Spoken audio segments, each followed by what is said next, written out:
Okey, salam sejahtera saya ucapkan kepada semua. Okey, pada hari ini saya daraku pembentang akan membentangkan tentang pembentangan topikal. Jadi pembentangan topikal ni dilakukan untuk memenuhi keperluan citra dalam CR 2312 iaitu asas pengurusan kualiti. Jadi tajuk yang telah kami pilih adalah berkaitan peranan mampu dalam memodenkan perkhidmatan awam Malaysia. Jadi video ini disediakan oleh saya sendiri, Kesha Alek, penambah Metro E168-982 dan juga rakan pembentang saya iaitu Ernie Grashita Joni, bernama Metro E171893. Okey, sebelum saya menerangkan tentang peranan mampu secara umum, saya akan perkenalkan apa itu mampu. Okey, mampu ini merupakan salah satu agensi kerajaan di bawah Jabatan Perdana Menteri. Jadi mampu ini ditubuhkan hasil daripada laporan development administration di Malaysia oleh Prof John D Montgomery dan Milton G Esman. Okey, pada tahun 1966 unit pentadbiran pembangunan ataupun dikenali sebagai DAU telah ditubuhkan dan berperanan dalam mengembangkan usaha pembaikan pembaruan kerajaan pentadbiran dalam kerajaan lah. Jadi kemudian DAU ni dikembangkan menjadi ICATU yang merupakan satu unit baru dan fungsinya juga adalah agak sama juga iaitu untuk menyelaras projek pembangunan serta pembangunan dan perancangan sumber manusia. Dan kemudian pada tahun 1977, ICDU ni telah disusun semula dan fungsi penyelarasan pelaksanaan projek tersebut diserahkan kepada unit penyelarasan pelaksanaan iaitu ICU dan kemudian diambil alih oleh pemodenan takbiran dan perancangan tenaga manusia dan yang kita kenali sehingga sekarang sebagai mampu iaitu unit pemodenan takbiran dan perancangan pengurusan Malaysia. Okey, ini merupakan pengurusan tertinggi mampu dan data ini dikemas kini pada tahun inilah. Okey, terdapat visi, misi dan moto mampu iaitu penggerak dan peneraju transformasi penawaran perkhidmatan awam menjelang tahun 2020. Okey, manakala misi mampu ini adalah untuk memperkasakan transformasi penawaran perkhidmatan yang berpaksikan rakyat melalui pembangunan pengurusan organisasi dan pelaksanaan kerajaan digital ke arah penawaran perkhidmatan awam yang cekap dan berkesan. Manakala pula moto bagi mampu adalah untuk bersama-sama melaksanakan transformasi. Okey, ini adalah peranan mampu secara umum. Okey, yang pertama adalah perancangan dan peneraju dalam pembangunan teknologi maklumat dan komunikasi perkhidmatan awam, pakar runding dalam pengurusan organisasi dan teknologi maklumat dan komunikasi iaitu ICT dalam perkhidmatan awam, pemudah cara bagi pelaksanaan pemodenan sistem penyampaian perkhidmatan awam, penggerak peneraju pemodenan pentadbiran dan pengurusan bagi perkhidmatan awam. Fungsi lain adalah penyelidik pemodenan tadbiran dan perancangan pengurusan perkhidmatan awam dan yang terakhir adalah pelaksanaan promosi sistem penyampaian perkhidmatan awam. Okay, seterusnya saya serahkan pembentangan pada rakan pembentang yang lain. Seterusnya saya akan membentangkan tentang beberapa bahagian yang terdapat dalam organisasi mampu ini. Seperti yang kita boleh lihat dalam skrin, terdapat 13 bahagian dalam unit mampu dan saya akan menerangkan 3 bahagian utama dalam unit mampu ini.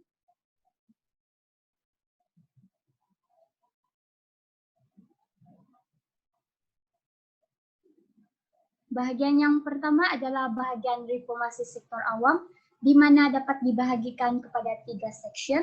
Section yang pertama adalah section dasar pemodenan awam, di mana mempunyai 6 peranan dan 3 peranan akan saya bacakan. Peranan yang pertama adalah menyelaras penggubalan dasar kemajuan dan pemodenan awam seperti akta pekeliling, surat pekeliling, surat arahan ketua pengarah dan lain-lain. Peranan yang kedua pula adalah mengurus setiakan mesyuarat GKPD dan mesyuarat JPD serta mesyuarat lain berkaitan penyelarasan dasar. Dan peranan yang ketiga pula adalah mengurus setiakan mesyuarat JPPPA. Dan manakala untuk section reformasi sektor awam pula, terdapat 8 peranan. Saya akan membacakan 4 peranan yang utama. Yang pertama adalah menghasilkan dan menyelaras penyediaan blueprint reformasi sektor awam. Blueprint merupakan rangka tindakan atau pelan pembangunan dalam sesebuah organisasi.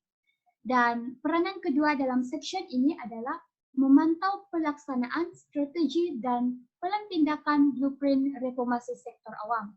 Dan peranan yang ketiga adalah menyelaras dan melaporkan status pelaksanaan plan tindakan dalam blueprint reformasi sektor awam kepada jawatan kuasa berkenaan.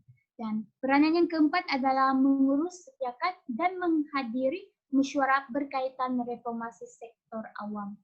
Seterusnya adalah section penyelarasan dan pemantauan dasar awam. Terdapat 4 peranan dalam section ini, yaitu yang pertama adalah menyedia dan menyelaras input-input serta maklum balas mesyuarat utama kerajaan seperti mesyuarat Jemaah Menteri ataupun mesyuarat KSUKP ulasan MGM. Dan peranan yang kedua adalah memberi khidmat nasihat berkaitan penyediaan MGM dan MOU. Peranan yang ketiga adalah focal point bahagian kabinet, dan peranan yang keempat adalah menyelaras urusan pentadbiran, pengurusan sumber manusia, dan keuangan bahagian. Bahagian yang seterusnya adalah bahagian khidmat pengurusan, di mana terdapat 4 section utama. Section keuangan, section sumber manusia, section teknologi maklumat, dan section pentadbiran. Seterusnya, dalam section sumber manusia terdapat 5 peranan.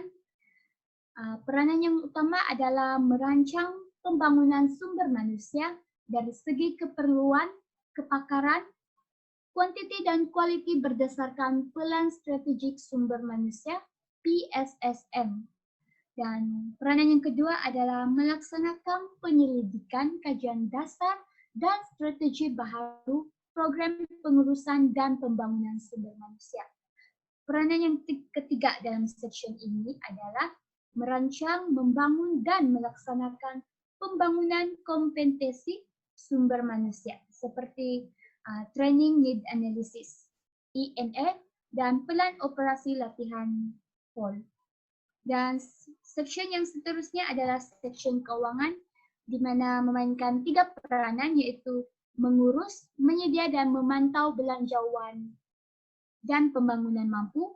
Dan peranan yang kedua adalah mengurus setiakan jawatan kuasa, keuangan, dan akaun, lembaga pretender mampu, dan jawatan kuasa sebut harga, serta kumpulan wang amanah ICT.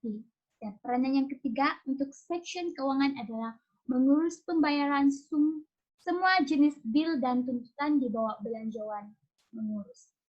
Seterusnya, untuk section pentadbiran dan section teknologi maklumat, masing-masing memainkan 6 peranan.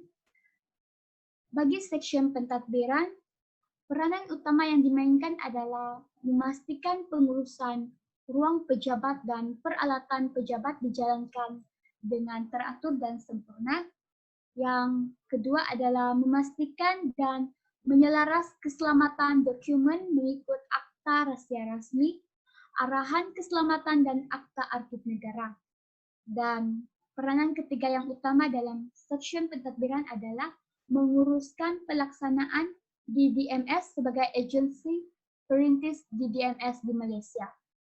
Bagi sektor teknologi maklumat pula, peranan pertama adalah memastikan penyediaan khidmat sokongan seperti peralatan dan perisian ICT, teknikal dan penyelenggaraan bagi peralatan rangkaian seperti wire, wireless, broadband, dan switch router. Dan bagi peranan yang kedua adalah memastikan penyediaan khidmat sokongan, yaitu peralatan dan perisian ICT, teknikal dan penyelenggaraan bagi sistem server, directory, service, antivirus, content filtering, firewall, DHCP dan DNS, TCO dan secure IP dan DLP, supaya boleh beroperasi dengan lancar. Seterusnya,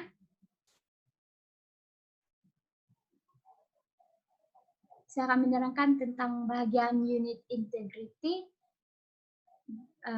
Mempunyai beberapa peranan juga yang penting dalam mampu, di mana peranan yang utama adalah merancang dan melaksanakan program bagi memastikan tadbir urus yang baik dilaksanakan.